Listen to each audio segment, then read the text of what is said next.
শ্লীলতাহানির অভিযোগে এর আগে এক তৃণমূল নেতা গ্রেপ্তার হয়েছিলেন, আর এবার গ্রেপ্তার তৃণমূল ছাত্র পরিষদ সদস্য।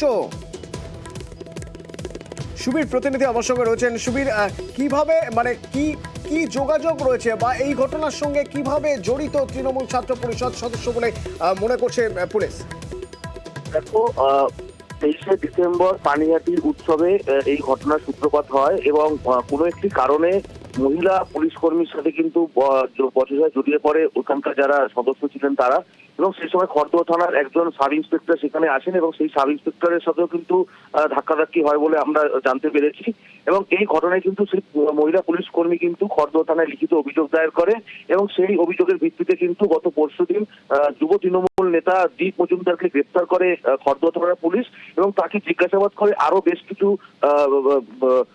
লোকজনের নাম পেয়েছে খড়দহ থানার পুলিশ। এবং সেই জায়গা থেকে কিন্তু গতকাল পানিহাটি উৎসবের চলাকালীন শেষ দিন ছিল পানিহাটি উৎসবের, এবং সেখান থেকে পানিহাটি উৎসবের কাছ থেকেই সায়ন সাহা নামে একজন তৃণমূল ছাত্র পরিষদের সদস্যকে গ্রেপ্তার করেছে খড়দহ থানার পুলিশ এবং তাকে আজকে ব্যারাকপুর আদালতে পাঠানো হয়েছে 10 দিনের পুলিশি হেফাজত চেয়ে। এবং আরো বেশ কয়েকজন কিন্তু এই ঘটনার সাথে যুক্ত, প্রত্যেকটি গ্রেপ্তার করা হবে এমনটাই কিন্তু আমরা জানতে পারছি পুলিশের সূত্র মারফত।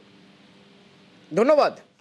এর আগে যুব তৃণমূল নেতা দীপ মজুমদারকে দুদিন আগে গ্রেপ্তার করা হয়েছিল নির্যাতিতার অভিযোগের ভিত্তিতে, আর এবার পানিহাটি উৎসবের পুলিশ কর্মীকে শ্লীলতাহানির ঘটনায় গ্রেপ্তার তৃণমূল ছাত্র পরিষদ সদস্য।